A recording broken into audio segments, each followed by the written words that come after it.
So, you want to have a successful open house night. Hi, my name is Lily Stevens. I've been a classroom teacher for 16 years now, and open house is next week for us. So, how do you have a good open house? It kind of depends on how your school organizes it. My school organizes it by having each teacher in their classroom, and we get 10 minutes to present to parents and families about what we're doing in our classes. So, you might think, how do I fill up this time? It's actually really easy. I always start the way I start my classes with my students. I usually play music to keep the mood upbeat and positive, and I greet the families in the hall just like I do with my students. And I have my projector on with my PowerPoint there to show them what they're going to expect. I go over the objectives of the night, which are to get to know me as a person, learn how to get a hold of me if they need to, and to learn a little bit about the courses. And then we go over all of that. So I tell them a little bit about myself, not just my educational background and my professional life, but also some information about me. It helps them feel connected to me as a person and makes me more personable and approachable. So I tell them about my hobbies, which you probably know. I love to read, English teacher, and I love to knit and partake of the fiber arts. So that's basically what I tell them. I tell them about my family a little bit, my kids, my husband, that I like to bake, that kind of thing. Then I go into the classes. This year I'm teaching dual enrollment, which is English 101 and AP literature.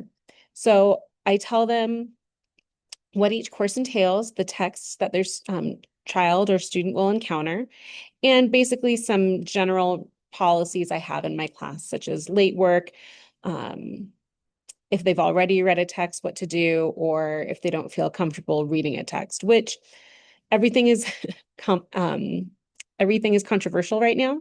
And so there are many reasons not to read any text because pretty much any text can be controversial, or you can find something that you disagree with. So if that is the issue, I do talk to families about why it's okay to listen to ideas that are not their own, and that I encourage my students to openly express disagreement with various texts. They don't have to agree with them. They don't have to like them. They do have to be able to analyze why they disagree and why they don't like them. So I talk about that. And then I tell them how they can get a hold of me. I have slightly different policies from other teachers, just like every teacher out there. I do check my email and I respond within 24 hours. And I think that policy is probably consistent among various school districts. So I recommend that you do that too. I give them my email address and you can tell them how they can get in touch with you. There are, besides just like old-fashioned email, there's other programs that allow parents or families to get in touch with teachers. So just keep that in compliance with your school district.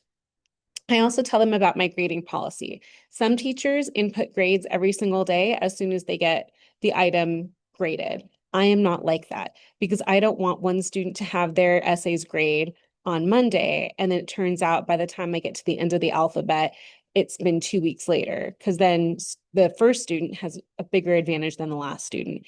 So I keep my personal grade book, and then when everything is graded for that one assignment, then I put it in the grade book. I update grades once a week. It tends to be on Friday or Sunday, depending on how far ahead I am that week. And so I'm just very clear with the parents. If that's going to interfere with sports, I tell them how I won't sabotage their child because they are concerned about that, or with extracurricular activities. And that will basically take the time.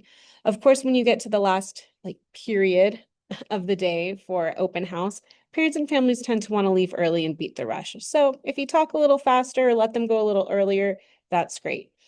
Sometimes families want to stay after that last period and talk to you longer. But hey, we've been at school all day, it's hot, and we want to get home too. So one thing our department does is we'll go to each other's classrooms and say, hey, you have to come for the quick department meeting, which is lets the families know that it's time to leave. And we don't really have a department meeting. We're just helping that parent or family get out so that the teacher can go home and hopefully get some sleep before the next school day. I hope that you found this video helpful, and good luck on your open house.